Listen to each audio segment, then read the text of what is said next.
Okay, folks. So we are live. So for those listening at home, welcome to the Live from the Sword Coast podcast. My name is Kevin Madison, and I will be your friendly dungeon master for part of this evening. With me tonight is one of the regular fixtures of the podcast, Jeffrey. Hey, everybody. So Jeff and I. So before we went live, Jeff and I have been chatting. The last where this video fits chronologically with the rest of our stuff is that we just finished about a month-long break from our regular gaming. And for the past 2 years, a year and a half at least, we've been playing a bi-weekly Star Wars game on a regular basis, on average about every 2 weeks. We've missed a handful of sessions here and there, but that, and then over the last year or so, maybe not that long, close to a year, we've been playing something every Wednesday as well too, except for the last month. So after the last month, we've been feeling, or at least I've been feeling a little contemplative, I guess, about role-playing games in general and the games we've been playing. So we're going to play something a little later in tonight's episode, but we're going to start off just by having a chat about some of the games that we have played and some of the play styles that we've been playing in. This may not be of interest to anyone else, but it's something that's been weighing on my mind. And Jeff and I correspond quite often about game mechanics and things like that. At least we did more when I was in a previous job. So I'm interested to hear Jeff's take on it, both as a kind of a veteran gamer and as a player in a lot of these games. So the things we talked about before going live were, for one, the narrative play in the Star Wars role-playing game. Our bi-weekly games are using the trilogy of Star Wars games published by Fantasy Flight, and they've got a really neat proprietary dice mechanic that's very narrative driven. But in the last session, I was telling Jeff that I had intentionally designed the session to play like another game we've run called Blades in the Dark. And I really, really love Blades. It's a really interesting and really well-designed game in the sense that it does exactly what it intends to do very, very, very well. So maybe we'll start with that, Jeff. Is what did you think of that last session? Like, did that session feel different from other sessions in that campaign, or? Yeah, it kind of did feel a little different. I don't know that you can really sense the lack of planning because that's not something that's obviously apparent to a player necessarily. I mean, there weren't any specific maps or, things like that. But other than that, you can't really notice that. So to me, that didn't play a lot differently. It did feel narratively, with the story structure and stuff, that I could feel that you were sort of doing a Blades in the Dark type take on it, just from what we were doing and what was going on. But yeah, I liked it a lot. I think that the Star Wars game lends itself to having not that much planning done and having it work out just fine. I don't think the NPCs and even the people you're fighting need to be totally spec'd out, or if you know the characters in your campaign, you can pretty easily on the fly create challenges for them to roll against that have narrative impact. Yeah, and that's what I'll let you behind the curtain a little bit. This is going back to I think I first started doing this when I was running D&D 4th, because D&D 4th had a real parity at level aspect to it, where whatever level you were, the challenges you faced were sort of around the same level of difficulty. So some things would be, they would hit a little harder, but they'd be less accurate, or they'd have a lot more hit points, but their armor class would be lower. But there was sort of, you can get a sense of what the average was, the mean, and then you could bump up or bump down depending on what you needed for the scene. Right. It was really easy to fudge shit on the fly as a DM. And I sort of, once I started thinking about games in that way, almost every other game we've run, if I'm really going to crunch the mechanics, I figure out what that sort of that sweet spot in the middle is in terms of, difficulty and hit points or toughness or whatever those mechanics are, the damage output, stuff like that. And then once I can figure out sort of where that mean is, I can bump it up and down so I can just fudge shit with most And that's actually interesting because that is that fits with the other thing I wanted to talk to you about, which is the difference in play style. And I could very easily be overthinking this because on the DM side, it's easy to just think about the rules too much and be lost in it, especially for these what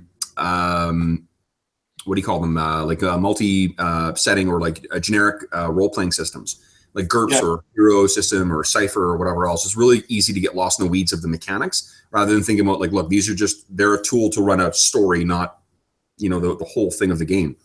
But did you find, like, you've played Champions about 3 times now, I think? Maybe only 2 times. We played the one with you're playing that Maelstrom character, and then one we were playing Hardpoint, and we created a character for you. Right. So how did that, as a player, like how did that game feel in comparison to like, say, like Star Wars or Mutants of Masterminds or Blades, I guess, as well, too?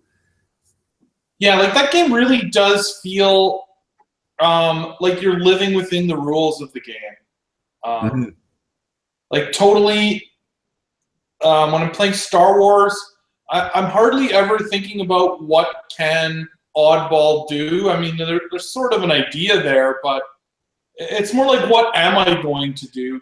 Whereas when you play a game like Champions, sort of what am I going to do is almost like, it's like menu driven. Yeah. It's like the difference between being I guess like akin to a role-playing game. It's like Star Wars and those kind of games are like the new style of role-playing games, whereas like Champions brings me back to like the old turn-based Nintendo style role-playing games where it's like, your Black Wizard has these spells, your fighter can choose to attack. Like you're a little more boxed in, and it's not necessarily a worse style of game, it's a different style of game. Yeah, and I think, well, it's interesting you said that, because one of the things when I was sort of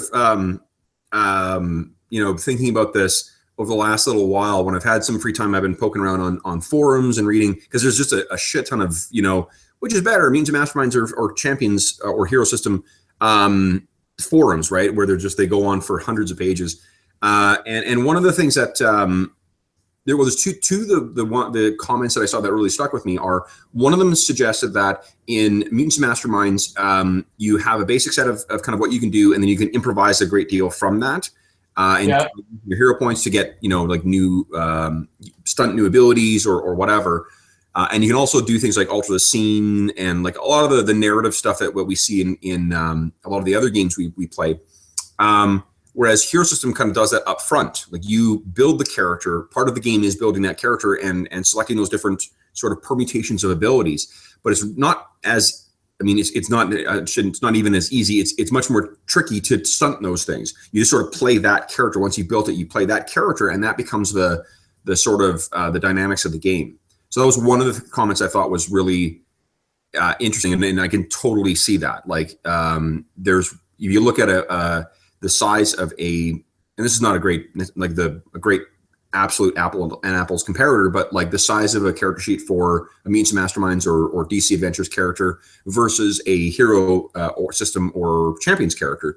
Champions character takes up a whole fucking page, of lots of different little calculations and stuff like that. And that doesn't necessarily come into play. Like once it's done, but it does mean for a lot more complexity and a lot more things that are kind of rigid with that system.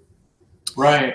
The other thing I read was a comment that said, Mutants and Masterminds does, the percentages are different, but it said like, it does 90% of what Champions does in 10% of the time. And I think that's, it's very easy to throw together a character to play through things. Combat runs fairly quickly in Mutants and Masterminds. If you're dealing with like superhero versus supervillain, it takes a lot longer. Like those fights can take a lot longer. But it's, I guess, in defense of that, and it does in Champions as well too. Like it can really combats can take quite a while. But that's the way that superhero combat should go, right? Like it shouldn't feel like you're grinding through a dungeon or whatever. It should be one big, combat encounter if there's going to be a combat encounter. Right.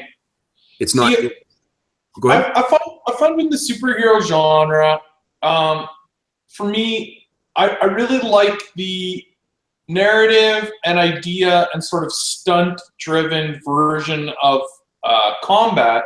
Because if you go to the very rigid rules-based version of combat, the games almost always play out a lot like rock, paper, scissors, or a more complicated version of that, but like rock, paper, scissors, lizard, Spock, or whatever. Like it's like I'm a blaster. I got to go take out the Scion, the psychic, and the bruiser's got to take out the speedster, or like whatever. Like there's always a meta game to which hero you should be attacking, and I feel like the Champions game really plays to that strength a lot. Like I know we talked about that a bit, Yeah. but I find it more interesting when the game is the rules are less rigid, and it's more like, can you come up with a creative way as a psychic of how you're going to battle the blaster before he kills you, or Yeah. and then the two players, like the DM and the players, can kind of riff off each other and come up with ideas and have fun with it, rather than just like, well, no, it says here I do this, he's out, his toughness is this, my blast knocks him unconscious, the psychic's out of the battle, it's over. Yeah, and I think that a game like it's, I guess like as an aside, Champions I have an attraction for because it's the second role playing game I ever owned. So for nostalgic reasons, I just love that game. It's in the same way that some people really have that love for like early versions of D&D. I've never I don't have that same attachment to D&D. Like for my experience with D&D is that every new edition is a better iteration of what came before, right? Like I would never, since I have 5th edition, I would never want to go back and play basic or 1st edition or whatever else, because it's just that to me they're the constraints of the design aesthetics of that time get in the way of me enjoying the game more. I can't enjoy them for what they are. They just piss me off because I know there's more, more sophisticated game mechanics and more simplified game mechanics that have come, over the 40 years or whatever of the hobby. But with Champions, for whatever fucking reason, I just love going back to that well. But I'm always struggling with that, and because Mutants and Masterminds I've owned since 1st edition. Like I've owned every edition of Mutants and Masterminds. I've run every edition of Mutants and Masterminds. I love the game. I briefly had a website and like fledgling business before I went to law school, where I was doing like putting together material and putting together products for like the Mutants and Masterminds system, because they have a license similar to like the D20 license. Okay. So I got I have a long time love of that system, but it's only because of rediscovering Champions recently where I've really been like, I don't know which one I like, and it makes no sense because the kind of game that I like to run, and I've run for the last like 10 years, it's way more like a Mutants and Mastermind style game than it is the other. Right. It's I definitely think in our gaming maturity, we've gravitated to these more open games. We don't need the rules as much. Like when you're young and you're first learning to play, the rules are a crutch that helps you out. Yeah. Especially as a DM, like, oh, can I do this? A player has an idea and you're not sure, so you use the rules to make that decision for you. And as you become more of a veteran, you realize, well, what can go wrong if I let them try this? I'm the dungeon master. Like, like you've said before, like the rules of if something in the end is going to work or not is all up to you. Like, do they slay the dragon? Well, I'm the running of the game, so I decide whether the dragon is killed or escapes at the end of the fight. So, in the old style would be like, well, no, you can't do that. Of course you can't try and do that to the dragon. But now it's like, sure, go ahead. Yeah, and that's what the games. I'm not willing to go so far as to the strictly just narrative the way that some games do. Like there's a game called Fiasco that there's no dice whatsoever. It's strictly just like a conversation game. That I don't like that because I like there being a little bit of element of unexpected for all parties in a game. Oh, absolutely. Yeah. Yeah, I agree. And I like one of the things that I really, really love about Blades in the Dark is that there is a framework there. There's an actual game that you're playing, and there's things you can think about mechanic-wise between sessions and things like that, in addition to supporting a really, really great player-driven narrative as well. And I think that Mutants Masterpiece. Oh, go ahead. So, like, to just add to that, see, I think for me, the negative rolls and the bad things that happen are some of the best narrative situations. So dice really introduce that. If you just let the players, dictate, they're never going to say, "Oh, I dropped my lightsaber," or Yeah. But whereas when they roll what's the thing called? Not a triumph. Despair or a threat. Oh yeah, despair. Like when you roll despair, it's like oh shoot, what happened now? It's like, to me, that's exciting. Like the big successes are just as exciting as the big failures. And that's that's one of the things that I like best about those systems too, is because I love being creative on the fly. Like I love being put under pressure to try and come up with, okay, well, what happens now?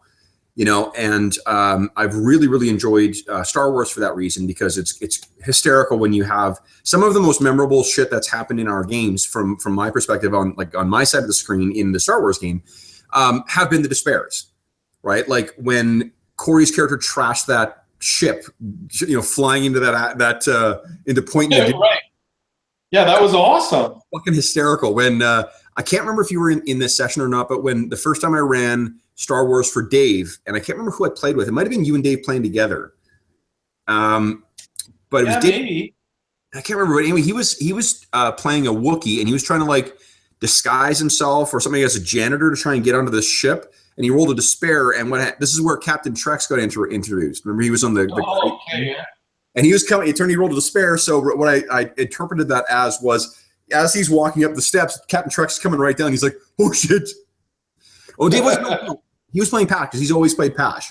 So it was when Pash stole the crate fang. Yeah.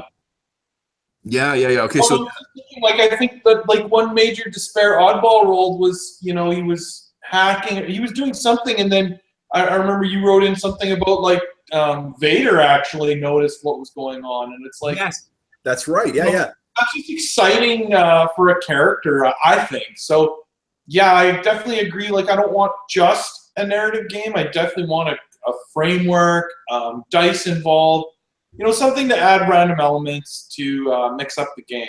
Yeah. What do you think of this? Is something, it's a non sequitur a bit, but in terms of the Star Wars game, what do you think of the level of complexity with the characters? Because I talked to Brent about this a little while ago, and I hadn't prompted the conversation with him, but I had suspected that he'd been forgetting some things on his character sheet. Because there was abilities he had that he hasn't been using and there's been opportunities to use them. And he had mentioned, not our last time, this is before we took our break, so it was still when we were playing on a regular basis. And he's like, I just realized, I looked at my character sheet and there's a bunch of things I haven't been using because I forgot about it. And absolutely, I would say the characters are a little too complex almost. Yeah, and that's the thing that I like. It's the skill trees.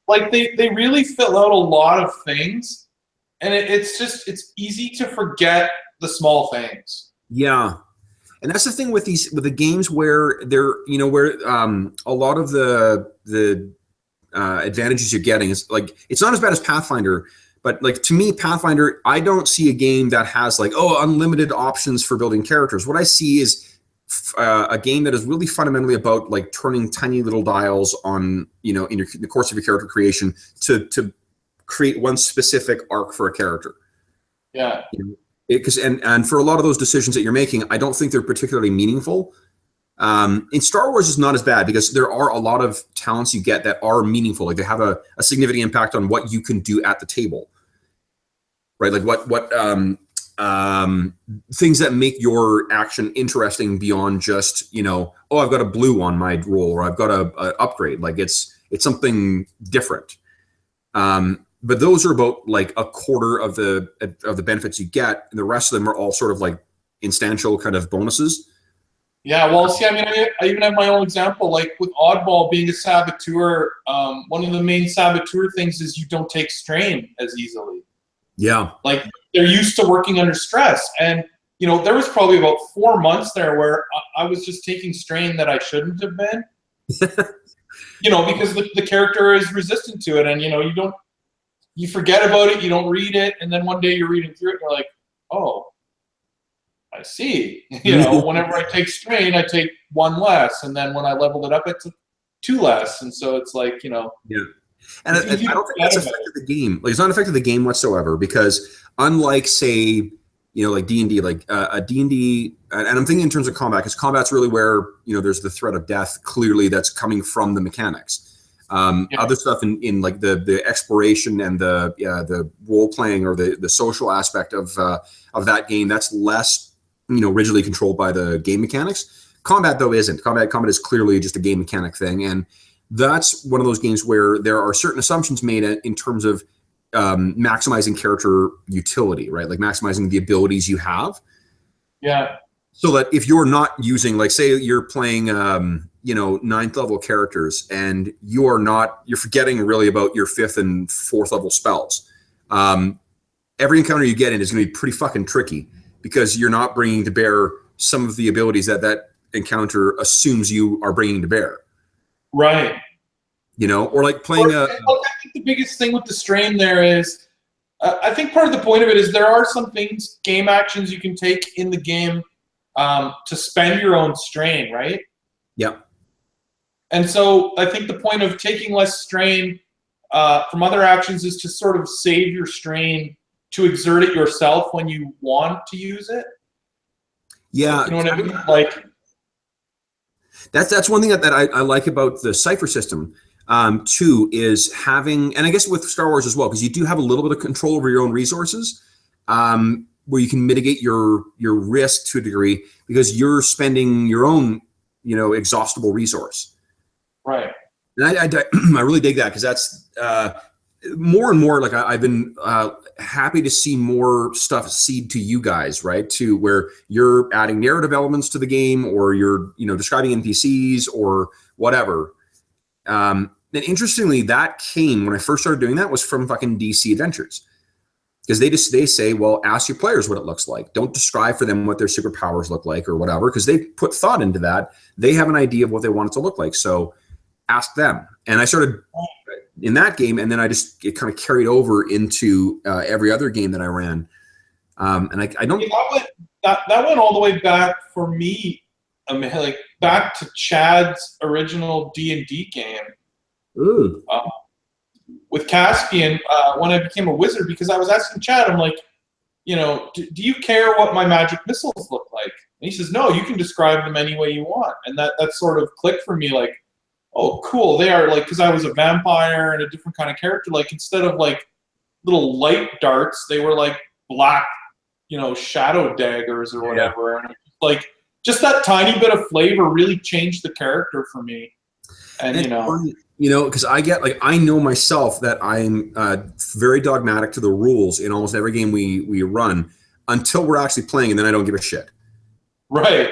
Right, like, because with character creation, I'm always really fucking rigid with it, and it's, I mean, part of that is a control freak, tendency of mine where I don't. Maybe a bit of being a lawyer. Well, yeah, I fell in naturally to that role, right? But part of it is also like I want. I don't mind, like, when I'm making the decision to say whether the rules are broken or not. That's fine. I don't like when players are making that decision before I get a chance to have input on that. But right. But that's, you know, it's interesting. And like my reason for that is because part of my thought is, at least, is not just control freak stuff. It's because that's part of avoiding or keeping sort of like everyone having a good time. And part of that is not having one character, you know, grossly outshine another mechanically just because of they're not playing the rules properly. Right. Because now I haven't been a player in a game where that's happened, because I just don't play as much as I do DM. But I mean, I've been I've seen that happen in games I've run before, where I'm like, Jesus, like, I'm not sure that anyone else at this table really needs to be here, because that one character has got this whole fucking thing handled. Right. So, the thing, I don't mind that if that happens in games when it's sort of specific scenes where that's okay. Yeah. For example, an example of that for me would be like Gorgosh. There were definitely scenes in our Iron Kingdoms campaign where Gorgosh didn't need any of the other characters to succeed at something, or Yep. you know, sort of take it over. But that was only for a scene or whatever. It wasn't for sort of the campaign. Like he wasn't like Superman or anything. But you know, in certain aspects, he certainly was. Yeah, and that's my character in the Shadow of the Demon Lord campaign I play. He's a Jotun, so he's like a giant or like a half giant. And he's the meat shield. He's the resident meat shield. He's the dude who gets in there and starts fucking hitting things and making sure they're hitting him. And I love, like, I mean, that's my shtick for that character. I do like I try to do some comic relief at you know, other times with that character, but that's his thing. When other shit's going on, like, you know, people are talking magic stuff or people doing sneaky stuff or whatever else, as a player, I don't really care that I'm not participating in that, because it's just not my thing. I know the guy who's running the game is a guy named Jared Rashner, and he does a really great job of making sure that everyone has their moment to shine in each session, or it feels that way at least. Yeah. I think our Star Wars campaign's pretty good for that. Like, I find Oddball fits that sort of strong role player position. Like, he's, you know, if we need to do anything mechanical or computing, like, he's going to probably succeed well and make the party look good. But you know, he's not tough. He's not fast. He's not sneaky. So, you know, a lot of times his blunders can help lead to, like, some, you know, what we were saying before, like some of these moments of interesting role playing where, like, you know, Oddball kicked the table and, you know, ruined their sneaking or whatever, you know. Yeah. Well, that makes for some of the other fun scenes that I remember from our Star Wars campaign are when you are the square peg in the round hole, right? Like when remember when you guys were on that planet where one was there, right? And then for whatever reason, Vendry and Oddball decided, like, no, we're going to go over this direction and sneak in here, and you guys all go do the thing that we all agreed we'd do. Right. Yeah. And like, you were suited to doing sneaky shit, but like you were absolutely not suited for like running and, you know. Yeah, it was hilarious. Yeah. See, I love that because Vendry gets crazy ideas, and Oddball is like his sidekick. He just, whatever Vendry's doing, like, I'm heading out with Vendry. I don't know what you guys are doing, but like, this is my guy. It's interesting seeing like from the player side, because I think we're 6 or 7 sessions together now into that Shadow of the Demon Lord game, and it's really cool seeing how the group has gelled together over the last kind of bunch of campaigns. There's a couple of the guys who have played with the DM before, like they're, you know, old long-term friends, but a bunch of us are just guys who, you know, we met on a G+ community, and we, you know, when they made a cattle call for people joining the game, we said, yeah, we'd love to try. And it's been very cool. Like we've hit where we all sort of know what to expect from each other's characters, and the DM set up a G+ like a private community for us to just correspond with each other. And it's been really good for, like, in the one reason I'm thinking of that in particular is that they were one of the guys is just a remorseless thief. He just steals everything, and it's totally his character, and it's really quite funny too.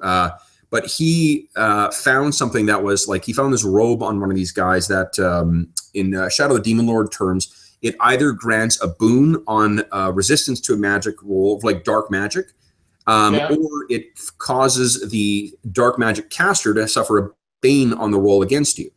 And he immediately, like, blink, and he's like, hey, Vigdis, take this. My character's Vigdis Magnuson. Hey, take this. And I'm like, that's fucking awesome. Like, I mean, to not think like, oh, I might be able to use this in some circumstance, but to immediately think like, well, you're the dude who's taking all the hits, so go ahead. Right. Yeah. And to be honest, like, I hadn't even thought about taking that sit. Like, I just don't care. I've got my, you know, heavy plate mail armor now, or full plate. I've got my big fucking, you know, sword. I got everything I need equipment wise. And Shadow of the Demon Lord doesn't have that, you know, kind of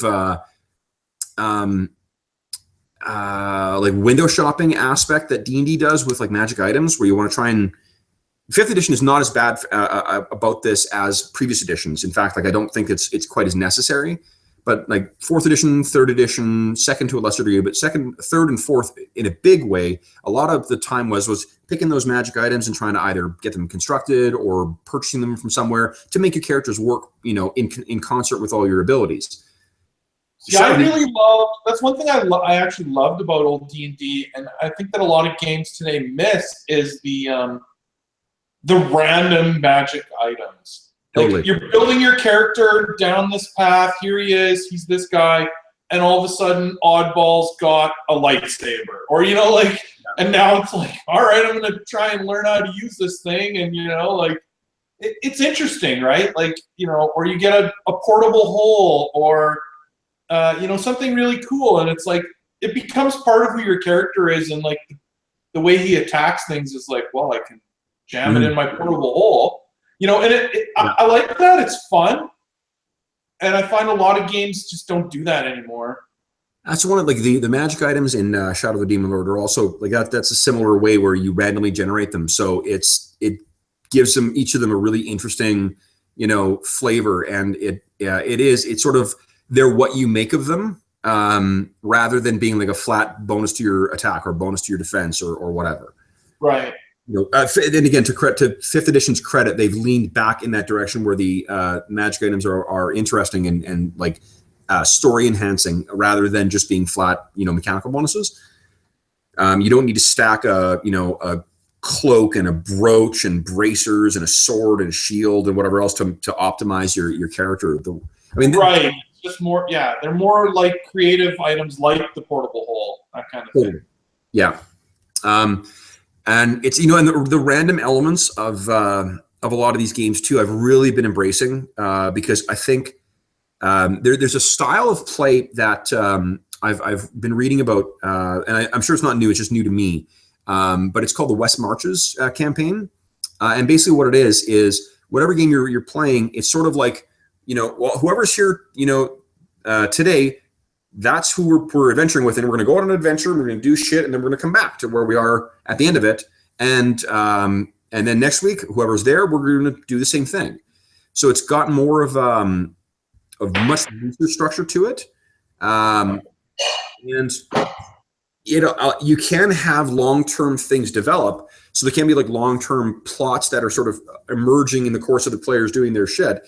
But there's also more player-driven shit because they're building up like their own stuff, right? Like as they're getting levels, as they're getting loot and whatever, they're going to be trying to do, build places in the world that are safe for them, or they're going to hire hirelings to help, achieve more difficult goals or things like that. And it's like the Traveler game. I'll tell you now too. When I was looking at or thinking about what to do today, I'll let you know. Remember when we spent that session where you randomly generated that dude who was the reporter? Oh, yeah, that was cool. Yeah, so that was this. That's the Traveler role-playing game. Oh, okay, cool. Yeah, we never really got more into it, but that was fun to do. It was fun to do, and to be honest, I got way too far up my own ass in terms of, I did the absolute opposite of what I said I was going to do, and what I was trying to do was this really high concept, like fucking time travel and predestination stuff with taking a very basic idea, which was I want to take Dark Sun, like the D&D setting Dark Sun, and make it cosmic. That's why you had that like weird, pyramid and the obsidian orb and shit like that. And like I was going to incorporate psionics, and then I just got so fucking esoteric with the planning for it. I was trying to like structure those different sessions because it was going to be like a gap of 10 years, and it was going to be a gap of 100 years, and then it was going to be a gap of 1,000 years, and then it was going to be a gap of 10,000 years, and then it was going to loop back through to the beginning of the adventure. And that's just fucking crazy. Like for a novel or a story or like a TV show or whatever, where you have absolute control over everything that happens in the thing, that's a tricky prospect. For a game, like it's fucking nuts. So I just got lost in and then I think we started playing Blades. And I started playing Blades. Yeah. Blades was much more, because the game happens as we play rather than me having to do all this planning ahead of time. But that game was really interesting. The way that sort of default way you play that is it's effectively a hex crawl. You have these like space lanes or whatever, or space maps, and the default sort of way you play Traveller is as a crew of a merchant traveler, like a merchant ship that is kind of traveling. Maybe they're doing some smuggling, maybe they're doing some piracy, maybe they're doing some privateering or whatever. This is what the maps look like, and you just kind of travel from place to place. And there's random shit that happens at each place. So you can randomly generate everything from like star systems to like NPCs you encounter to jobs that are available to complications that happen. So it really becomes a very old school kind of like emergent game, or emergent story at least, as just random shit comes up, which gives it the feel of a much more of a moving, fully realized world where it's not really. It's just kind of being pieced together as you play. Yeah. Me and you like to always play with character creation. It's one of the things we like to fool around with. And that was one of the most fun character creation methods. It really, and I got a couple of Conan are probably the most memorable ones I can think of recently. Oh, Conan. I cannot tell you how much I love that game. Like that game is just, I watched some of I've had so much work to do that really hasn't required my absolute, like I'm not writing a report or, draft pleadings or whatever.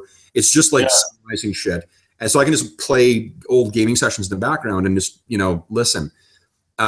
I got like, the juices flowing again when I was hearing our Conan sessions, because combat is just something that always is going to be, for a fantasy game, it's going to be there, right? Like you can downplay it to a degree. Like if you're playing a Game of Thrones style game, there's going to be like lots of intrigue and stuff like that in it too. But there's going to be like, there's lots of fucking swords being drawn and knives being drawn and people being shot with arrows and shit like that. So it's just part of the game. I absolutely love the visceral feel of how that game plays. Yeah, absolutely. I would say that character and that fight with those wolves is probably one of the best combats we've ever done. Totally. Yeah, and like you can see also how that would translate over into some of the role-playing scenes as well too, right? Or like the narrative scenes where right.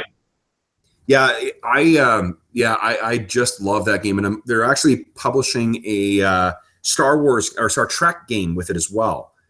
I haven't read it too closely, but it's got a similar. Remember how the old Decipher game? That was the one I ran a couple of years ago for my birthday. It had where you each play different roles on the ship. Yeah, got a totally similar thing. But it's I like those games actually, where you work as a team like that. Totally.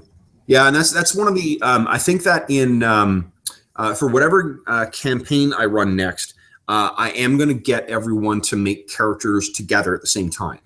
I'm going to take the time to do that because I think there's a benefit coming from everyone sort of claiming roles, to play, and to make sure the sort of the party has appropriate balance. As much as that's a metagame narrative, like a metagame aspect, running one of the things that makes our Shadow of the Demon Lord game a lot more lethal than other Shadow of the Demon Lord games is we've got no healers. Like Steve right. He was sort of playing around with making Junis a healer, and then it just did not pan out that way. He's a martial character, just like what's his name? Or not Junis. Who am I thinking of? I'm confusing his characters. It's Junis. Hobie. Thank you. Hobie was going to be the sort of heal bot, and then he just became another tank. And without a healer in a group like that, or without a cleric in a D&D campaign, that becomes a lot more unforgiving combats, right? Like if combat doesn't go your way and there's a spike in damage and you can't take those things down before the end, things can go really bad. Yeah. I do think there's something to be said about campaigns that run interesting parties, like, playing a thief party where you're all thieves, or playing a bunch of clerics, you're all clerics. Maybe one of you's a paladin, or parties like that there is some interesting gameplay to those as well, where it's not like the traditional party. Totally. The fighter, the healer, the wizard. Yeah, and we've got in our group, we our Shadow of the Demon Lord group, we've got I'm the meat shield, but I mean I'm a Jotun ranger scald. So I'm really not a dedicated, like, sword and board kind of guy.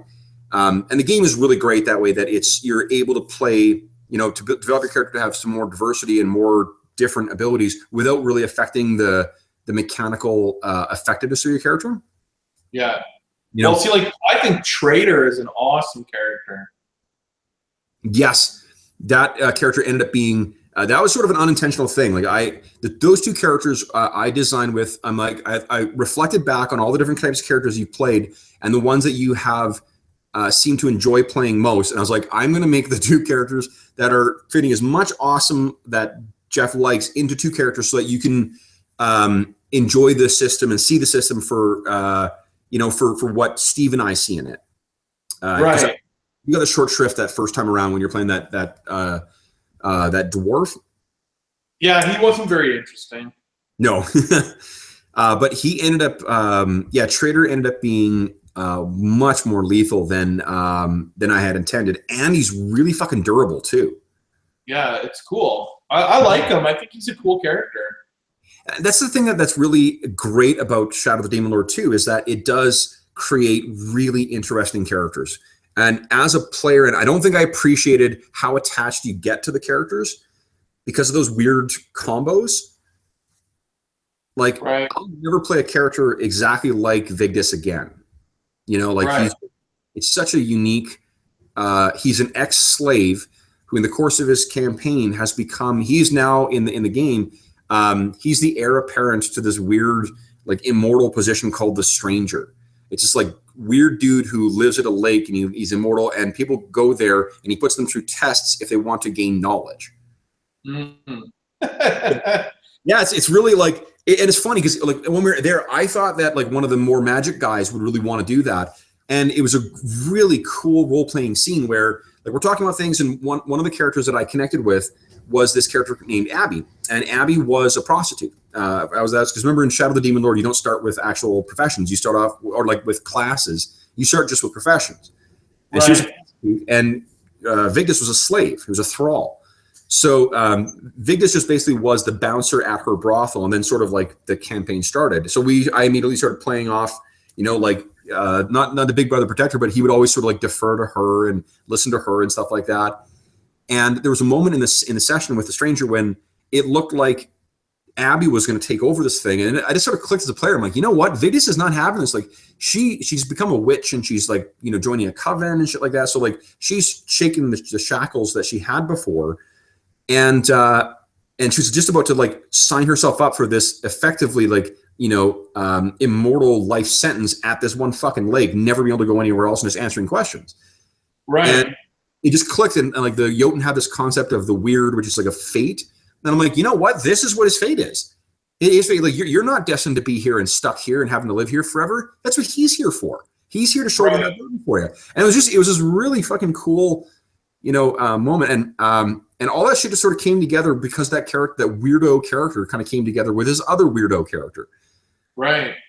And what do you think of the like you haven't had a chance to make a meaningful decision in terms of class selection for your characters yet. But like, how do you played a rogue before, and Trader's a rogue as well. Like, do you feel that there are similarities to Trader and whatever his name was, the dead dwarf? Or does it feel like a distinctly different character? Yeah, it feels like a totally different character, actually. I know that like, some of the abilities are similar, but they seem to play so differently based on the character. Yeah. That's the thing, because there's so many different little, flavors that go into the thing, because you're making, a selection of your ancestry at 0 level, and then your class, your novice class at 1st level, and then your expert class at 3rd, and then your master class or path at 7. There's a lot of different elements that go in there so that each character can be a really unique alchemy of what, and completely unique from other similar type characters. Come on, sweetie. Yeah, you bark at those people. It's also made me thinking about like the replayability of the game too, because I imagine that if we wrapped up Shadow of the Demon Lord and we decided to run it again, and you started with brand new characters, I'll bet you would get as attached to those characters. I mean, for you, you would actually be able to see them from the get-go, up. But I'll bet you draw that attachment to them, and it's just it's a really interesting game in that sense, I find that game really, I don't know if it's just our game or if it's that game system, it has a real feeling of impending doom. Yeah, absolutely. It's you feel a lot more fragile in that game. And I've seen that on the player side too. Like not just doom for your player, but like doom for the world too. Totally. That's really interesting you say that, because we're in our campaign, we just hit level 8, so we're in the home stretch now. Like the way that the guy who's running it is each adventure is 1 level. So each session we play, and the next we go up a level at the end of it. So we're really only playing 11 sessions in total. We're at the point right now where we know sort of what the shadow of the Demon Lord is. And we're at this point sort of like nail biting, wondering whether we're going to have time to thwart it or not. Right. And that's really interesting because it's, another, I guess, thing that's cool. The Star Wars game, I don't have an idea of how it's going to end, right? Like, I mean, I don't have an end point for that because it's one of those campaigns where you guys seem to enjoy your characters enough that, like, I'm not sure there's a point where, like, I'm going to be done with these characters and I'm going to set them aside. At least not right now. You guys are. Shadow Demon Lord has a endpoint, right? Each campaign has a point where it's going to be done, because right. The major arc is the Shadow of the Demon Lord. That's really cool. I really, really like that because it gives it a finite time. I've never ended a campaign ever. I've had campaigns that have trailed off. Any campaign that's truly ended for me. No, and that's something that would be, like I tried to give a sort of slap together wrap up for our 5 Rings campaign once. That's like 20 years ago, 15 years ago or whatever. And it's just that's not quite the same, because that's like after the fact, going back and revisiting those characters and trying to give some closure to them. And I was planning for a while, like about a year ago, I guess. I was thinking about doing that for our Iron Kingdoms game too, because I think we've all invested enough time into those characters, into that setting and whatever else, that it would be cool to have a point that was clearly like, okay, this chapter or this season or whatever is done. And we've got some sort of resolution. Maybe not all threads are tied up, but at least there's a major, resolution. I think back to that, and like I think the Iron Kingdoms one for me really stands out. And I kind of like imagining that, to me, their lives are still going on. Like they're, it's almost like we paused the game, but when we paused it, it's like, time is flowing in real time for them. It's been 2 years of them working at the, Silver. It's called Silver Carriage. No. It's the Queen's Carriage. Queen's Carriage or whatever. Like not necessarily like that they're done for, or like No, and it's interesting. That's I think it's very similar to how I think about them too, because it's not like those characters, because we spent so much time with them and they were so well realized by you guys in play, and they went through so much too. Like I think I saw recently the email. I was trying to find something else in my Gmail folder, and I came across the campaign summary I sent.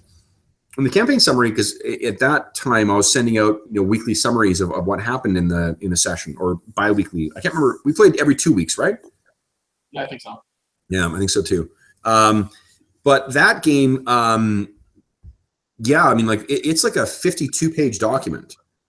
It's something crazy. Yeah, it's like single space as well too. So like it's just there's a ton of shit that happened in that, and lots of. Yeah, I really, really enjoyed running that. Like that was that game. Morgoth was one of my favorite characters ever. I think he was a well realized character.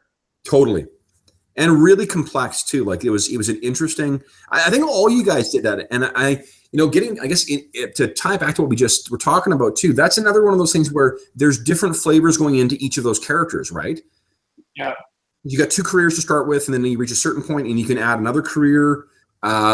So you guys end up with a really interesting, a more complex character than just a, like a first edition D&D fighter, right? And modern D&D does a good job with the backgrounds. If you play them up, backgrounds add a lot of, do a good job of rounding out those characters a little better. Yeah, I think the reason that campaign kind of actually fell off was your buddy just couldn't ever make it anymore. His name Rodolfo? Yes, Adolfo couldn't make it anymore. What's his character's name? Vladimir Micevic. Vladimir, the main game was just really centered around him in a lot of ways. Like, he was sort of our leader, and he just couldn't make it anymore, and so it kind of felt weird to play the game without your leader, right? Yeah, and then we started leaning more. Yeah, because that's when we started leaning more into like Brent's sort of backstory stuff, and then there was other stuff that was coming up. I know, but I'm just saying, like, I think that really, like, it did take some of the steam out of the campaign a little bit. It does. Like when you've got long term, like people who have been long term playing in a campaign, new players coming in, it's fine and you can kind of get along. But if you haven't been there from the get go, you're always going to be there's going to be some element of meaning that other people have, like, oh shit, that happened from one of the earliest stories, or oh shit, that happened, whatever. Like, you think of our last session of Star Wars, right? Like the revelation of Brynden Torn or Captain Trex, and whatnot coming back. Those all meant something because every single one of you guys had encountered that. And even if you explain it to another player, it's not the same payoff for that, right? Right.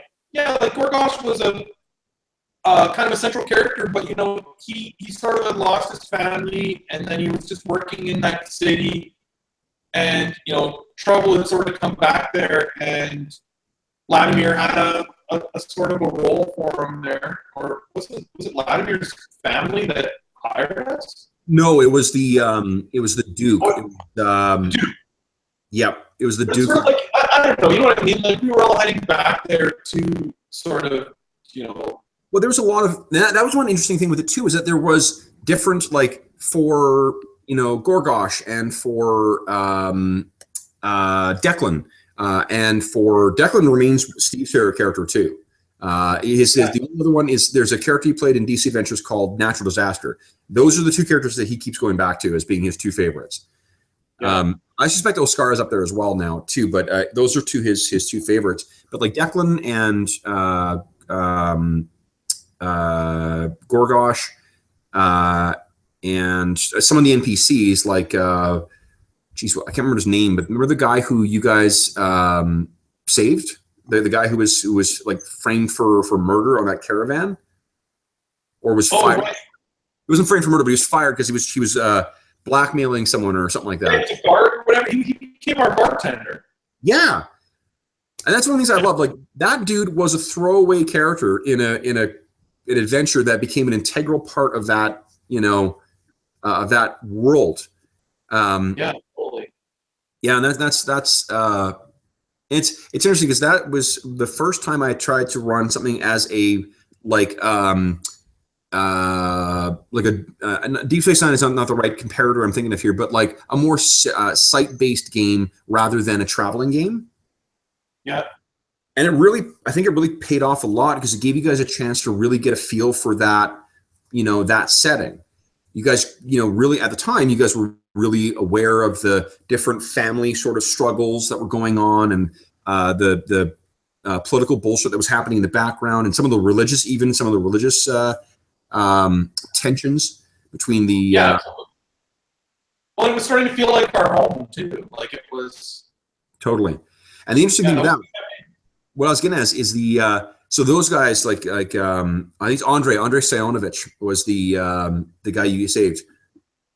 So Andrei and Gorgosh and Declan, like, that was going to be your world now, right? Or like your home. Like, this is the Queen's Carriage. You're going to build that up, and that was your life.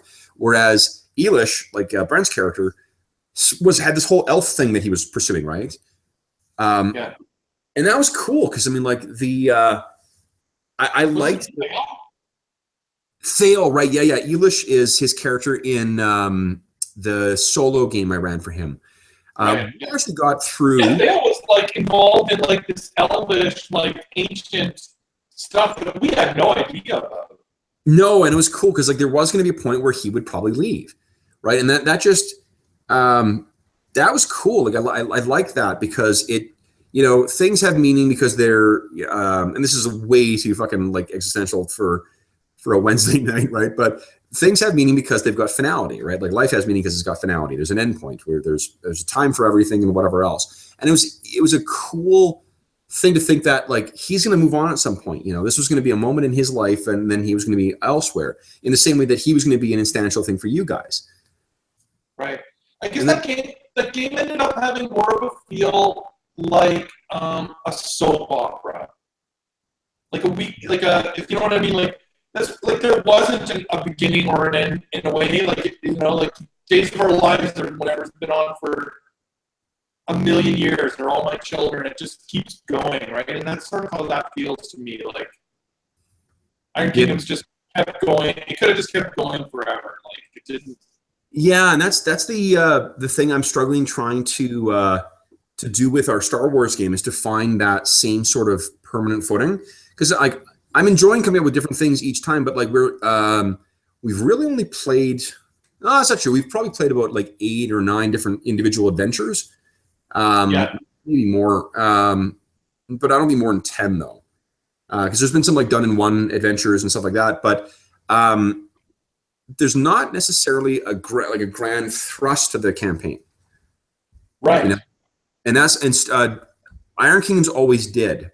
And I think that's honestly one of the reasons why I've struggled with Star Wars at times, where I sort of not lost interest, but when I've got time to work on gaming stuff, I'll fuck around with something else rather than work further on our Star Wars campaign because I just don't really.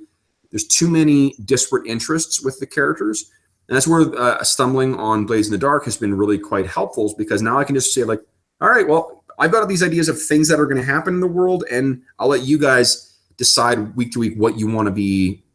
Pursuing. Right. Will drive you, so that will make me I'll have fun with that. That will give the campaign some fun structure, and it'll just run differently than it did. But the Iron Kingdoms game was great because there was sort of like for me the run through was the secret of that map. Right. Right, because that was the thing that started in the first campaign. It became, and it was regularly something that you guys were over the course of time learning little tidbits about. There were other things that were going on in the background too that would lead to individual adventures or things like that. But really, the sort of the like quest or whatever, if there was one for that campaign, was finding out what the fuck was going on with that map. Right. It's interesting you saying that that they're going on though. It's actually got me thinking differently because I've always been sort of like, oh, I'm going to go back to figure out where we were and I'll pick up exactly where we were and then carry on. It would be really fucking cool to fast forward a bit, to pick it up in medias res and be like, well, here's how things are now. Right. Yeah, it's been 2 years or it's been whatever, 3 years. Yeah. No, that's really interesting because I had not thought about doing that with that campaign because I don't want to waste, that campaign we were going pretty much day to day in almost every, Oh yeah, like that's why I say like to me it was like very like a soap opera. Like, you tune into a soap opera every day, and it's just the next day in their lives. Like it's the next day. There's not like jump ahead 2 months. It's like and so that's how that campaign felt. Like we had days where we traveled, where we cleaned up our new hotel, or our new inn, right? I love those scenes too. Like when we had scenes where it was just you guys, chewing scenery with NPCs.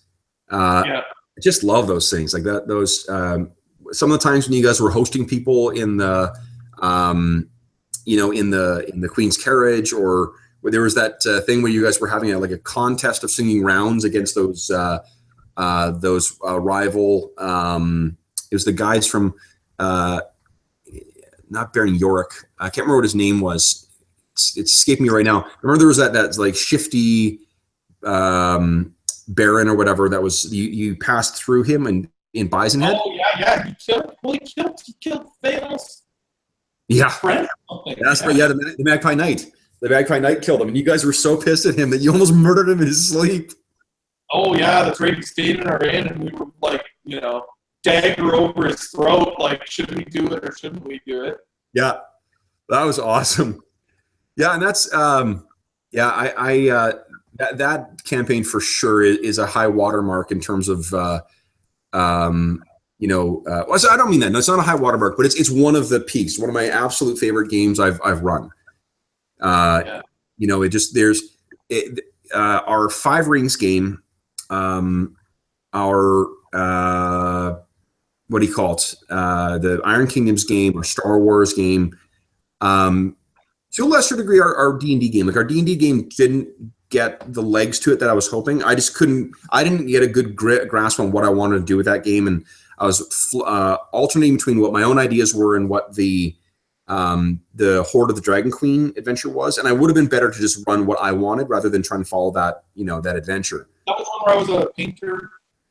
Yes, yeah, you were the painter monk. Yeah, that was a cool character too. That was a cool campaign. Like, everyone really had some good stuff, and I haven't run 5th edition D&D since that time, and I keep it's for my money, it's the best fucking edition of D&D. It's a really fucking great game. I loved remember me and Steve played that Spelljammer one shot with it. Yeah, that was pretty good. Yeah, I enjoyed that. That D&D campaign had some really great episodes or sessions, whatever you want to call them. Yeah, some really memorable stuff. Oh, that's good to hear, because it's I grew frustrated with it, and then I wanted to run something different. I think, what did we drop that for? Did we drop that for Star Wars? Or we played we played different things. We played like different iterations of those characters for a couple. We played Savage Worlds, what do you call it? Hell on Earth. Remember we played that Mad Max kind of style thing? Oh yeah, that was pretty cool too. Actually, that was a lot of fun. That was one of the most fun chase scenes I think I've run in a game. That really made me like, okay, I go back to those chase rules now as like, okay, this was the one that was the most fun to run or to play, compared to chase rules in other games. That was one where we were like looting stuff out of a mall or something. Yes, yeah, you guys encountered the like Walmart mutated Walmart greeters, and then God, that was awesome. That was a really cool. Yeah, why did we drop? What did we play after that? Was that Star Wars after that, or something else? I don't know. My memory's not good, Kat. No, I'd have to take a look at the chronology of the games that we've played, or because that was the time when we started recording all of them too. So I can keep track of what we've played before. I'm trying to think. So you weren't playing Iron Kingdoms when you were recording on YouTube, right? Most of it's not on YouTube. No, almost all of it is off. Like I've got one session that was like when Iron Kingdoms Unleashed came out. I really had a hankering to run it again, so I ran half of an adventure for it, and that was when we were using Skype to record, so it fucked up, and I lost half of the session, unfortunately. So I've only got half of it posted. But that's too bad that we don't have that whole thing on YouTube. It really, the only benefit is I was doing those summaries at the time, so that I've got that as a reminder. Right, I know, but it would be cool to have the whole thing. Oh God, like that. Yeah, it was a really, really great game. Like there was a lot of, I mean, there were some good, not some. There was a ton of great character moments for you guys where you guys were playing. Really like shit was happening, and it was meaningful to you because it was meaningful to your character. Yeah. Right. And that was a really fun game.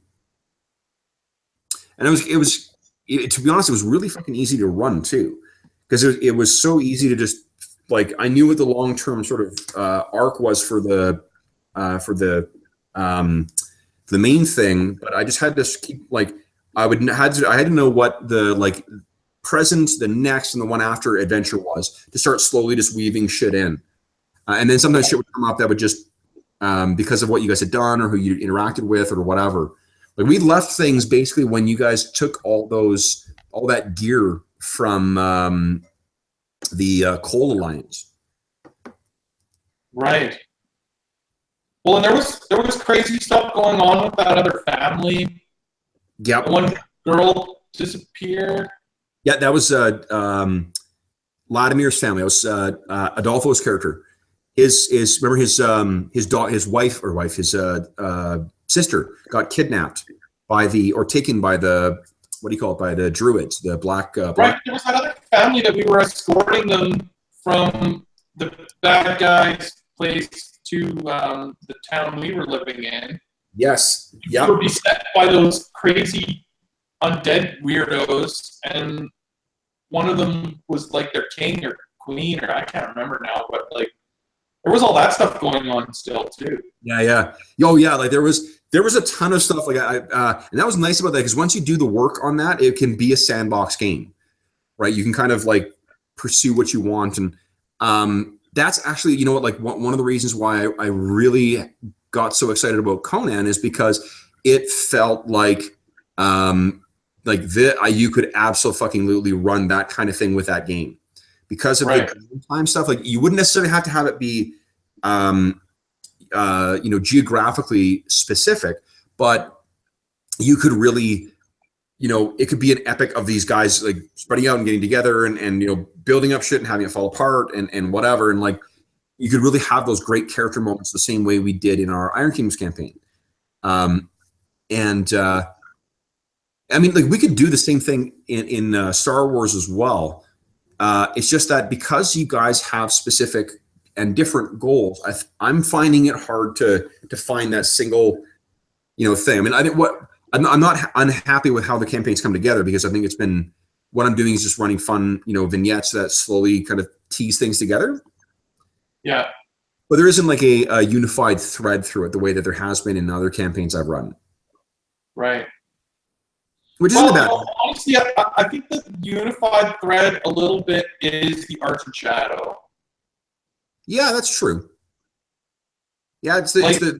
I mean, you could consider that like maybe what you want to do is like I know in the Star Wars game, like or Star Wars movies, right? They have the medal ceremony and like the actual giving of titles to the main characters. Yeah. Maybe you want to give us titles and make it more of like an official, like the Arts and Shadows, like a vessel of the Rebel Alliance, and maybe like that would be a unifying thing right there. Like the downside to that is that Dave's character has made it clear that he doesn't give a shit about the Rebel Alliance. Yeah, so but he did it on Solo. I don't think Pash is Han. I sort of felt around about that with Dave, and he's, on a lot of occasions he's just cleared. It's fine because that's Pash. That's just Pash. But money is his driving factor. It is, and that's one of the ways that I've sort of been like, as he's been learning more and more of the benefits, like getting that quad laser cannon and whatever.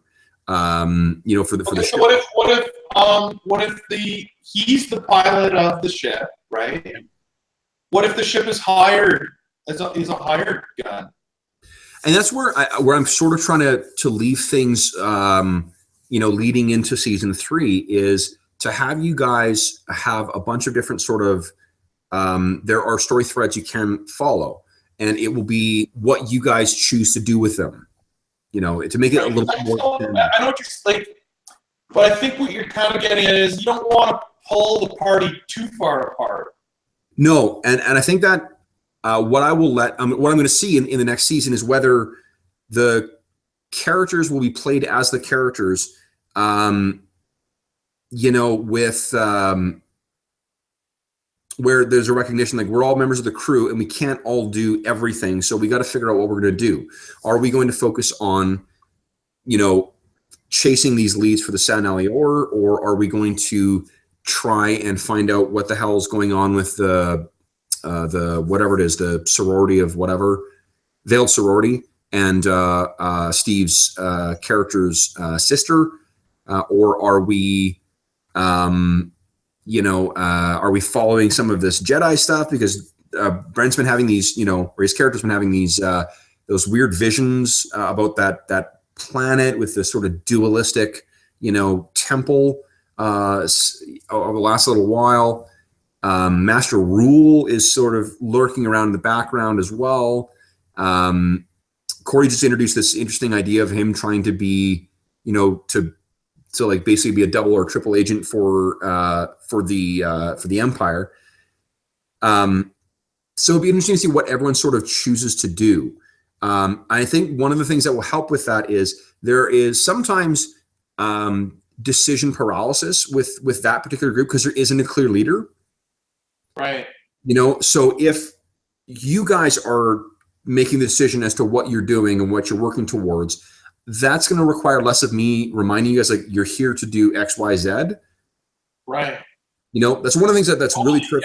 Yeah, maybe Oddball is going to create some kind of I don't know what I would even call it, like a pact of what's the name of our group?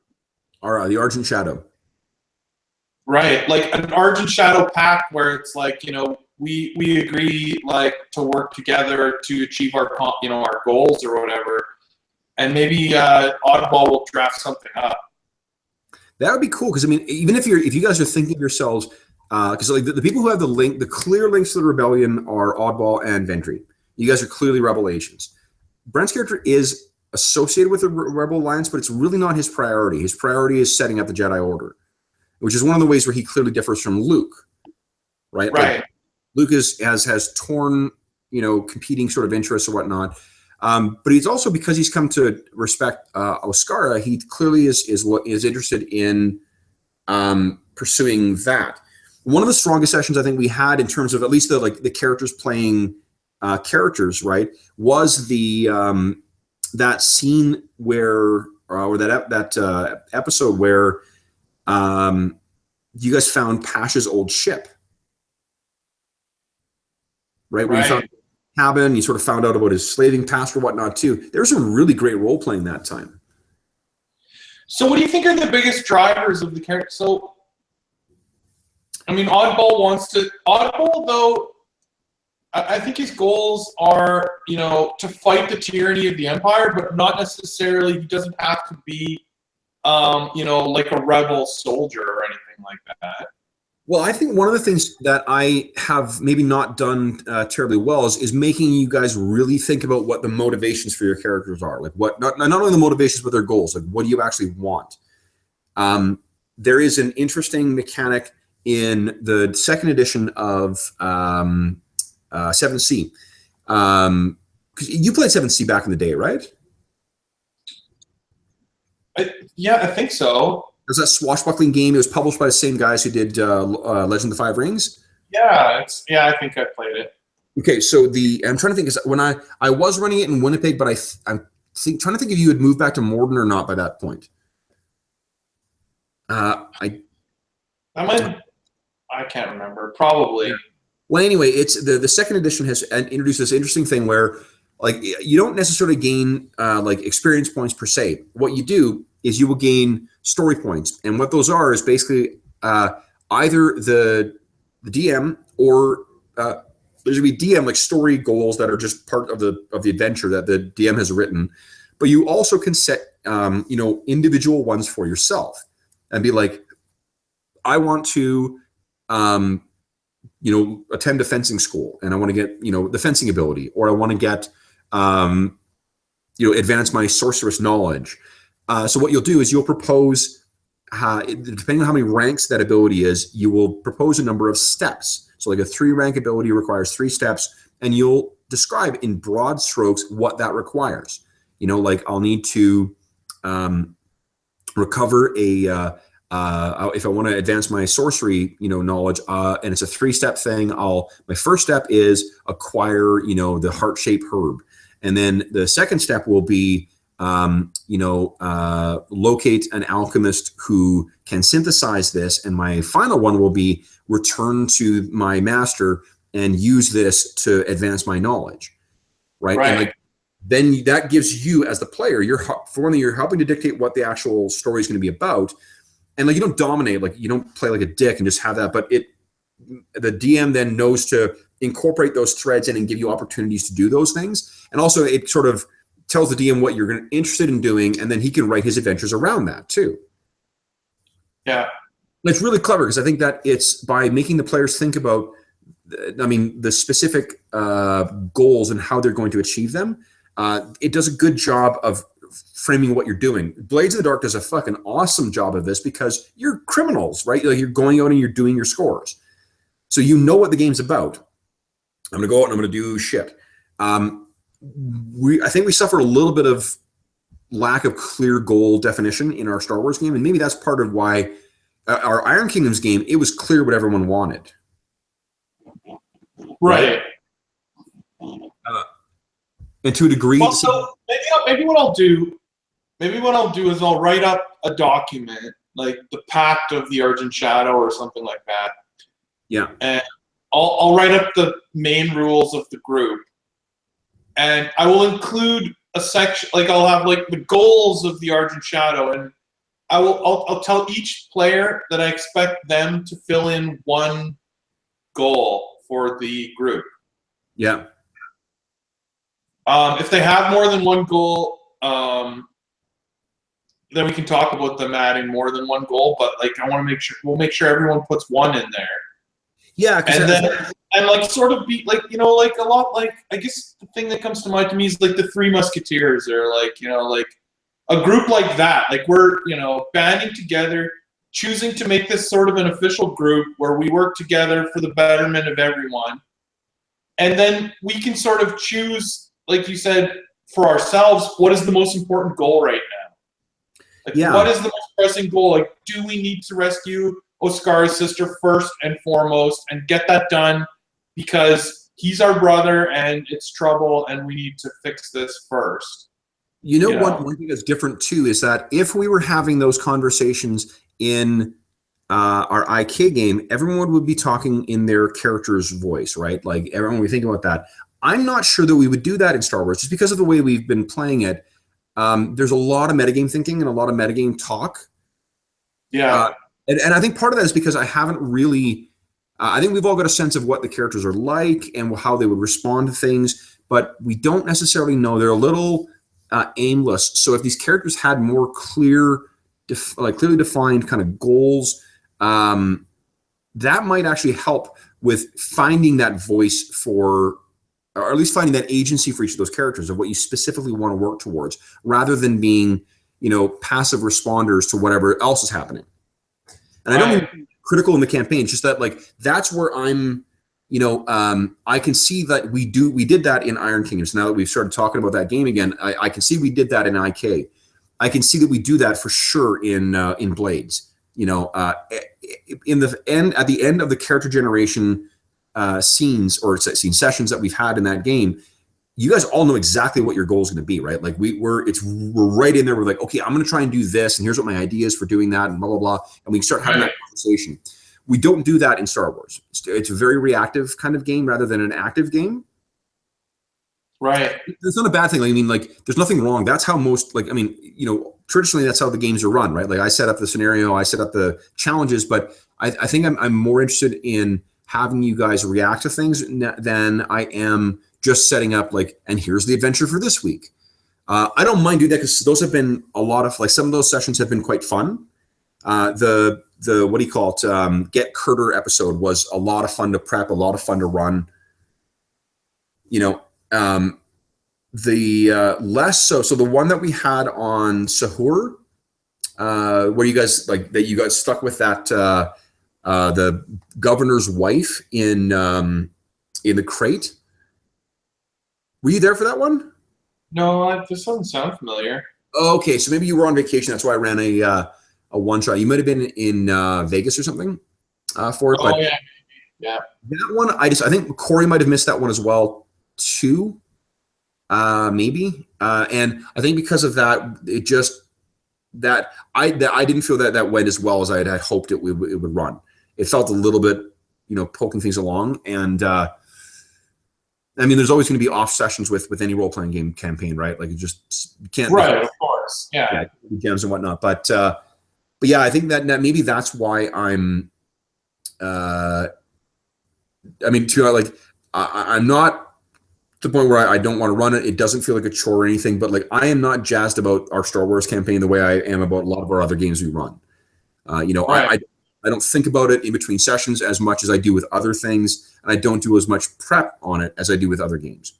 And I need to figure out how to get that interest back because it's not like, what happens is if my interest wanes, then what I start doing is thinking about running other things.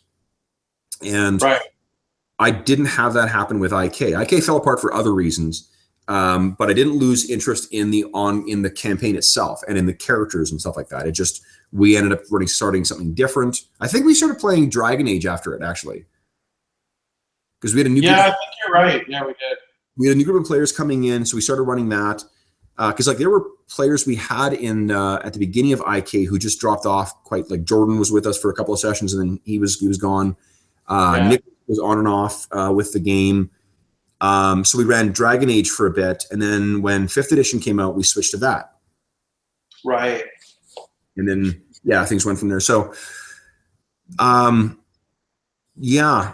the two persistent campaigns, our Shadow of the Demon Lord campaign. Like I'm excited to run that always. I'm excited to prep for it. I like going back and revisiting the plans I have for that. Yeah. You know what? Talking about Iron Kingdoms and talking about Star Wars, Gorgosh would totally fit into the Star Wars universe. Oh, totally. Yeah. He's kind of like a Star Wars character in a lot of ways. I mean, that whole group was really good for that. And because everyone really had a distinctive, and it's a credit to the game, right? Because you make really interesting characters in that game. Right. Like instead of a Trollkin being like, he would just be an alien race in Star Wars. Yeah. And his mix, he was a terrific character too. There was a really, really great backstory and kind of great conceit you had for him sort of rediscovering his old abilities rather than, just a guy who's building up for the first time. Right. Yeah, that was kind of a fun idea. That was great. It gave tons, like for a DM who loves diving into backstory and filling in, war story sessions and shit like that. It's a great treasure trove options.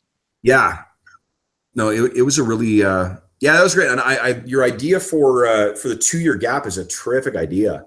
Much better than the plan I did have, which was to basically just like parse down what I had intended to do with that main thrust. I guess it's interesting hearing how you felt the game was playing too, because I felt I was doing you guys a disservice by never revealing that mystery. But if the feeling wasn't that like that was the big thing we were looking to find out, and like the fun in that game was just the week to week shit, that's awesome. It makes me feel a lot better about where we sort of left things with it. Right. I never walked away from that game thinking like, oh shoot, we never found out who, who Dr. Claw was or whatever, like Dr. Claw. It was just like the adventure was the day-to-day stuff. So yeah, and that's Thale might have felt a little bit more like the adventure didn't complete, but Gorgosh didn't care too much about that elven nonsense. No, I think, and also for Thale, Thale is very much, all of our characters are there's bits of us in each of them, and Brent is I talk about myself being goal oriented. Like Brent is insanely more focused than what I am in that respect, where it's like I don't plan out my characters from first level to 20th, and yeah. And I don't mean that as a criticism. I mean, like we all play games differently, and that's how he loves doing that shit. So, but I think that fit naturally with that. He wanted to see that goal achieved. He wanted to find out what that secret was. Yeah.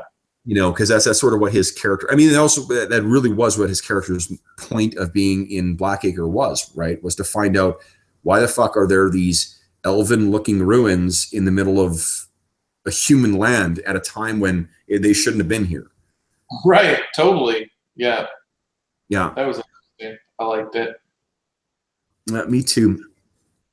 In terms of, this is a non sequitur, but in terms of the games that I had planned for but never ran, one of the ones that I was, it wasn't for you guys. It was because at the time I didn't have we weren't using Skype and whatever. But I prepped just done a shit ton of work on a Vampire Dark Ages game about 3 or 4 years ago, and it was right after our 4th edition D&D game. Like I had Drew and Steve and Adolfo playing in that, and we used to play like weekly. We get together on, because no one was married at the time, or like Drew's wife was living out of town. Steve was living here, and all of us were working jobs where we had our Saturdays free generally. We played every Saturday for like 8 fucking hours. Wow. It was crazy. Like we went from 8th to different campaign. I'm confusing.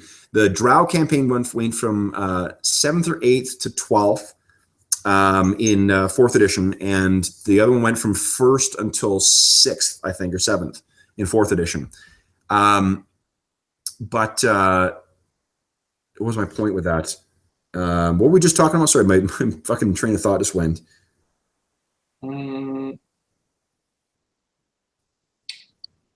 Well, I'm not sure where your point was going.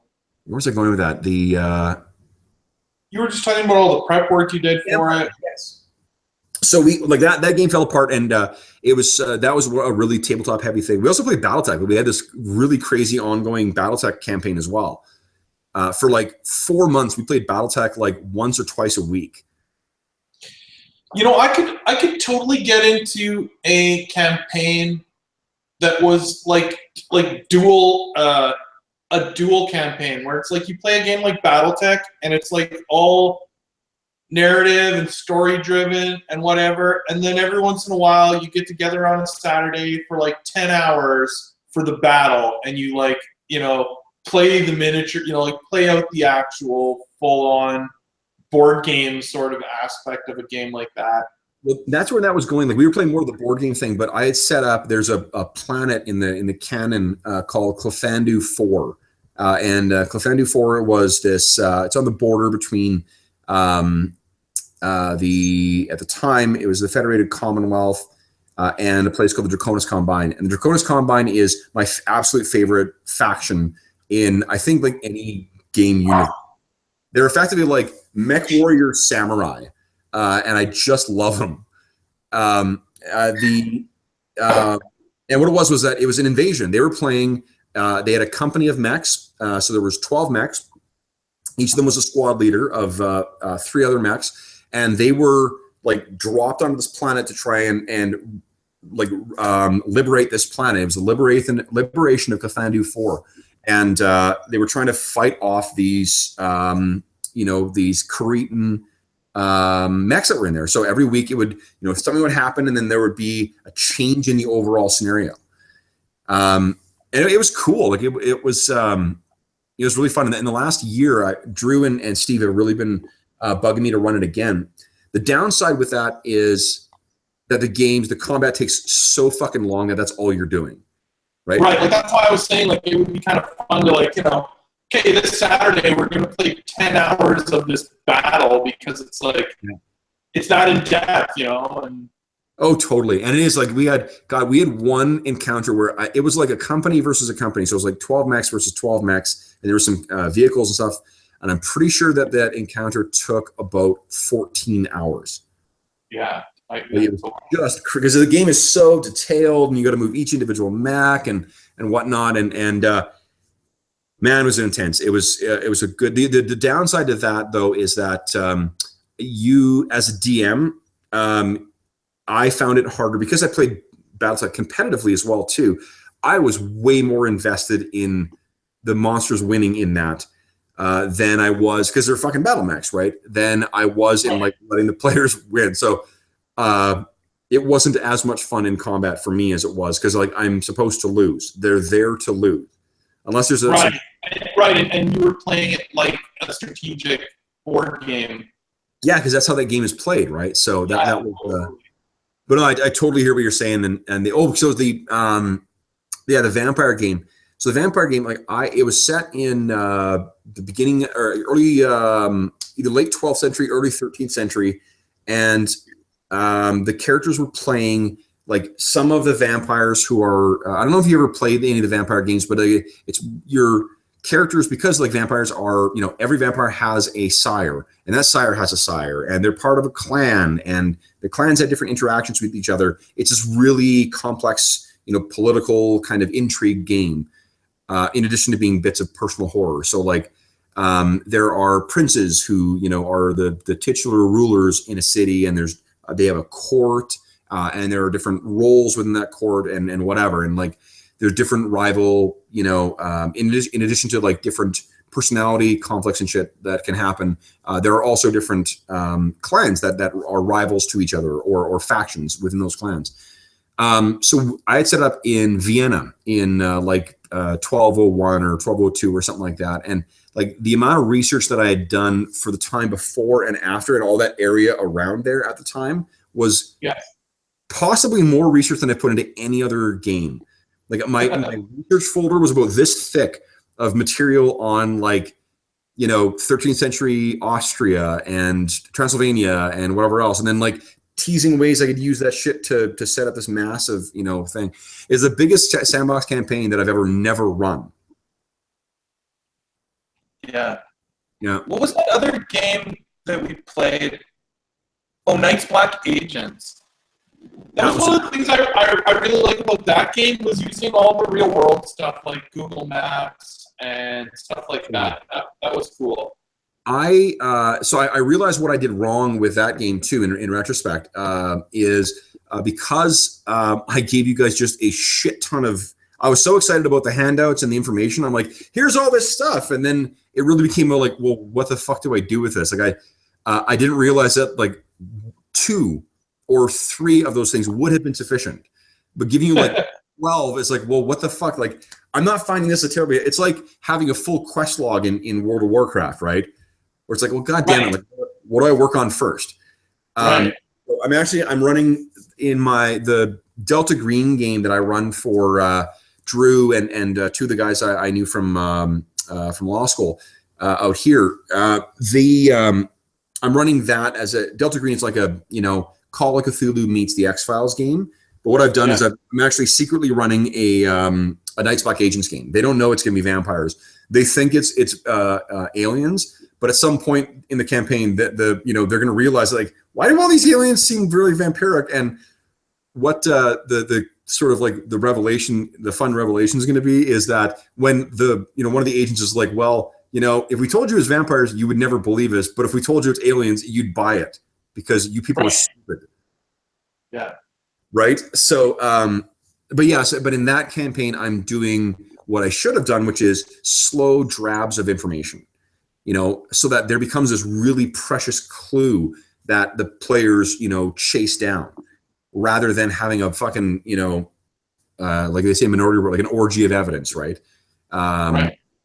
And that's how that should have gone, because it's supposed to be, it's a spy game and whatever else, but it's also a thriller and a mystery. And it shouldn't have been like, boom, here's all this cool shit. Those kind of awesome. Like, don't get me wrong, but yeah, I fucked up there. And I don't know, like, how did that feel to play that game? I always had reservations about the weird, resource management in that game. Like, what do you mean by that? Well, that you had like, until you had like a certain rest, you would have like however many points you had in athletics or guns or whatever, and then you would use those to modify your D6 rolls. Oh, right. Yeah. And it just felt like I liked the idea of parsing out the investigation skills and the and the other things, and always automatically succeeding with certain investigation things. But I wonder if that becomes it just like looking at a spreadsheet to manage your character feels tedious. Yeah. Right? And I'm not a big fan of the always success. I like. I mean, maybe if there's varying levels of success, it is okay. Like, but just knowing you're going to succeed is excellent, unless it's like basic. Yep. Like I'm writing an email to a colleague. Well, okay, of course my character can write an email, but like I'm trying to persuade through this email for a result that I want. Like, okay, maybe my persuasion's high enough that it should always work, but I still want it to have like maybe varying levels of success, or One of the interesting things they talk about in Blades is that the world isn't the same after each dice roll. And Blades does Right. that's baked into the rules, and I really love that about it. That's what makes the game, it's a really, really, really interesting game and fun game to think about and to run and to prep and whatever. And there are other games that incorporate that kind of fail forward mechanic. And like the Doctor Who game actually has the way that they tier successes in it is like, you succeed but, or you succeed and, you fail, Right. you fail and, depending on. So that gives a more interesting spectrum to those results, because it's not just like a binary succeed fail. And yeah, see, I like that too. I actually wish that the Star Wars game incorporated that a little bit more, like, because sometimes you'll get like one success is the same as 10 successes. that is the way the game, like you're supposed to be able to get certain other things that, and like the rules on the skills do that. But I have a hard time distinguishing between what advantages do and what your level of successes do. Right. Because they describe it as sort of being like, one is your whether you succeeded or not, and one of them is the quality of that success. And that's not actually accurate, because there's some overlap between the two of them. So it makes it difficult to. What I've started doing more recently is trying to adapt that. Balance that a little bit. Like a result with 5 successes but no advantage, could play out similarly to a single success with 3 advantage. Yeah, and I guess maybe one way of thinking about it is whether like the degree of success is specific to that task, or the degree of failure is specific to that task, and the advantage disadvantage is the corollary benefits or corollary penalties. Right? It's the proverbial like picking the lock but setting off an alarm when you did that. Right? That's not. But see, even that too, like it's tricky to. I don't know. There's not a clear-cut way of doing it. It's just a matter of interpretation. Yeah. So I don't know. I mean, I agree. I like that better than the. Actually, I watched as well was our the in-game session from last year, our Warhammer game. That game was a shit ton of fun to run as well. Oh yeah.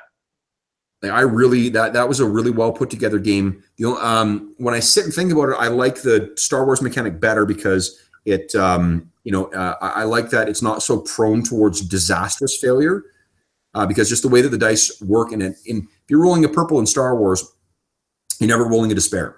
It's just not on the dice, so you're mitigating the risk to a degree that way. But every dice you roll, every difficulty dice you roll in Warhammer has the potential 1 in 8 of rolling that chaos star.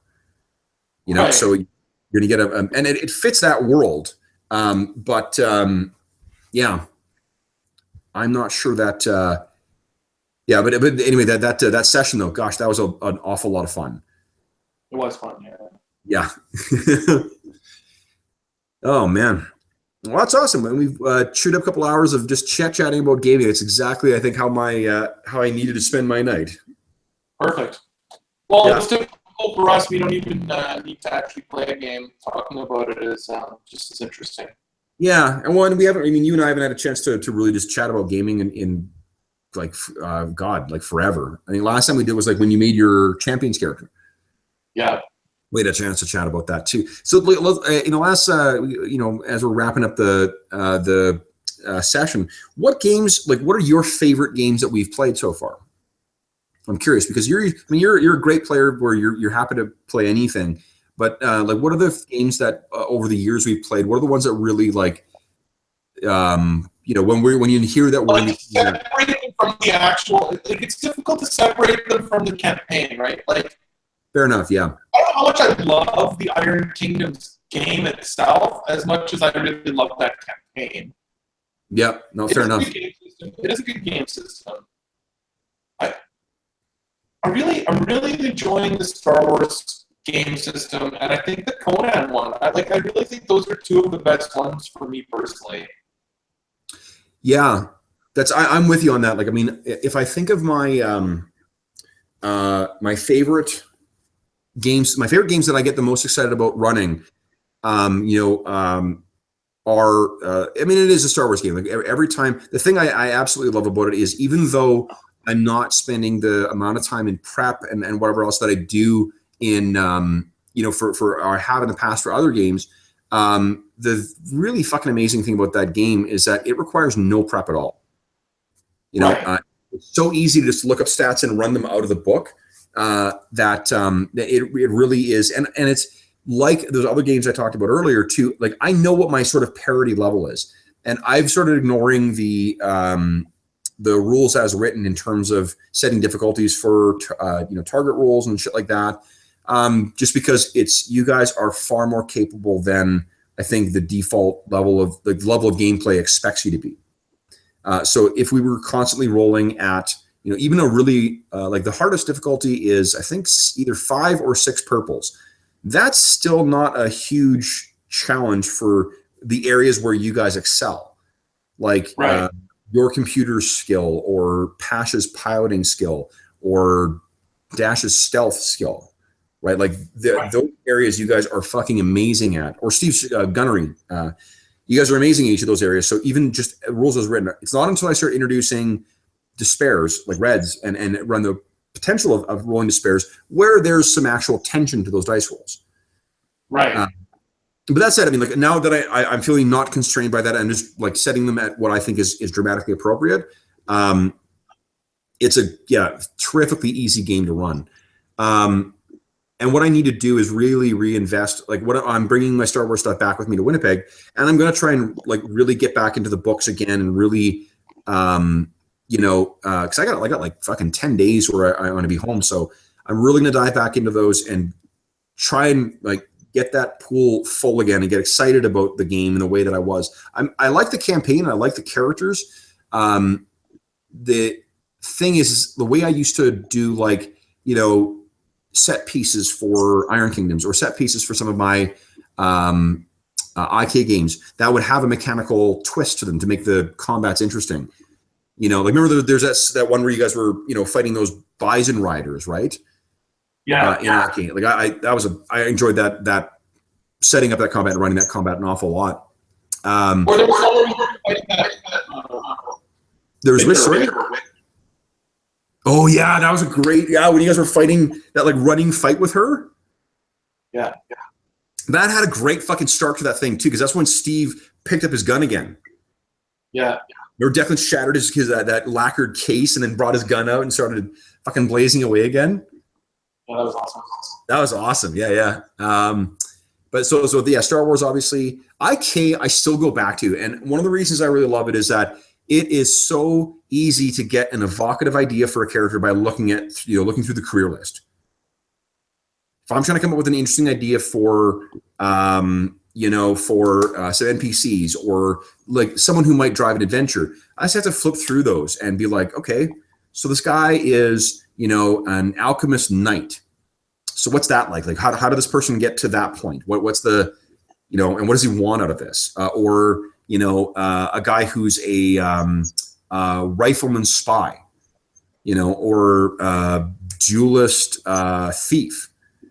Like how do those two fit together? It's really the mechanics don't necessarily drive, like they're not story driven mechanics necessarily, but I really love the that and the game, like the mechanics of that game to a large degree get the fuck out of the way of the story pretty easily. Yeah. One interesting thing too that I thought about, I was one of the guys in our the Shadow of the Demon Lord game I play, he hosts a podcast called Friends of the OSR, and OSR is old school role playing. And I was listening to his stuff, and one of the interesting things is the thought that charisma should not be a stat. Because IK does that. Like IK says, well, when you use social skills, use whatever thing. The thought being that, like, yes, there's a simulationist thing where you want to have like my character's charming or whatever else or blah blah blah. So I should get bonuses for when those things come into play. But if you take that out as part of the game and just have the characters just role play it, like it's an interesting, I think it's an interesting way of putting that in the hands of the story and the players actually playing their characters rather than like leaving it to dice mechanics. Right. I mean, in fact, you could take out all of those character stats, wisdom, intelligence, charisma, anything like that base, and only keep the physical characteristics of combat, basically. Yeah. I mean, intelligence is what idea can you come up with, Yeah, like something that has a mark of sort of what you, something that, like what for things that like what do I know and things that your character would clearly know that, but your player doesn't. I don't know. Like I mean, there's a lot of great games that do a really good job of making interesting mechanics to the social stuff, but those to me have always, and in fairness, I haven't really implemented them a lot at the table, so I don't know necessarily how well they play out. But like. First edition 7th had a similar mechanic, and the Game of Thrones game had it. And I don't think I did a very good job the one time I ran the Game of Thrones game because it's a way better game than I gave it, than I ran. But when I ran it, it just felt like different combat, right? Like you were choosing different tactics and different approaches and shit like that. And there was like a social version of hit points and. I mean, any game is down to how you run it and how you describe it and how the players, engage with that story.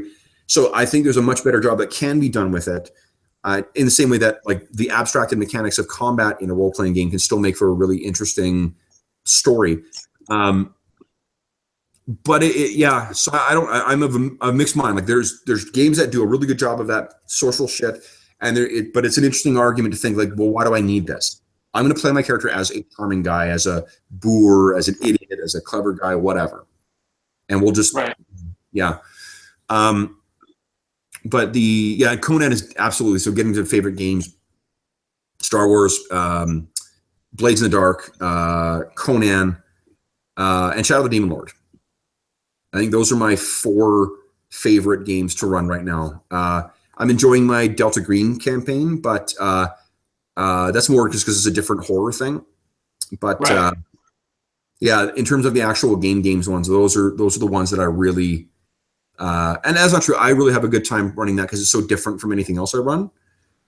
The Traveler game, I've looked at it an awful lot, and I think it's an interesting game because of the whole like hex crawl and like player driven thing.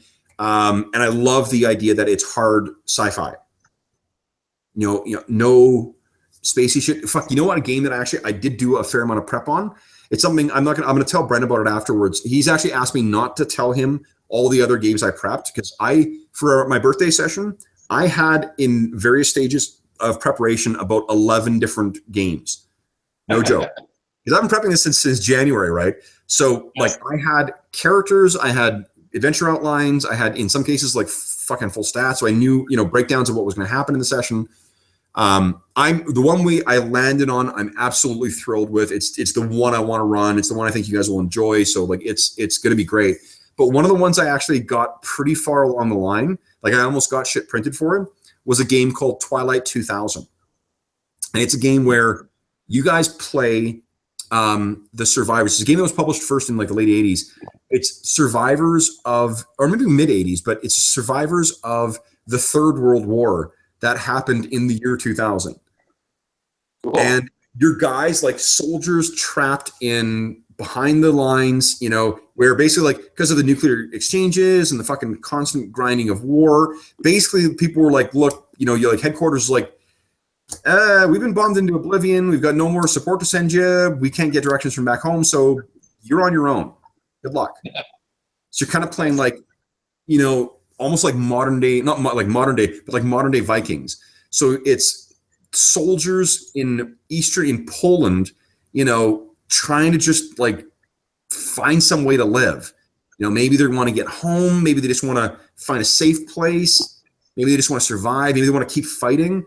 But that's the fucking game. Like that's the whole game, right? It's like you go in. There's adventures that can happen or things you can get involved with, and some of them are actually really like. I actually picked up some of the original modules, and I had the one picked. I'm like, this is what's going to happen. We're going to run this.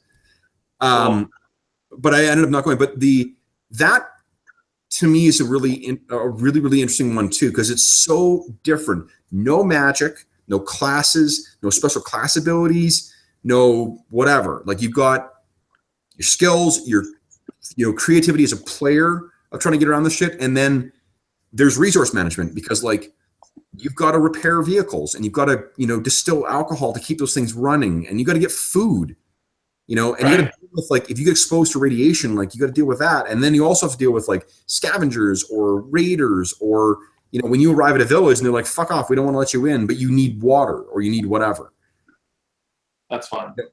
Yeah, like to me, it like stripping out of all the stuff that we see in modern games and just having just a boiled down like you are playing soldiers who are trying to recover or trying to survive in this environment. What do you do? Totally. Yeah. Well, I'm really looking forward to it, to your birthday session. Yeah, me too. Well, I think so next Wednesday is the day before I leave. So I think I'm probably not going to run something on Wednesday, but Saturday, oh man, I am so looking forward to that session. Yeah, it's going to be awesome. Cool. Well, Jeff, thanks for just gabbing with me for a couple hours. This has been a lot of fun. We got to do this more often. Absolutely. Cool. All right. Enjoy the rest of the week and have a great weekend. You too. Thanks. Bye.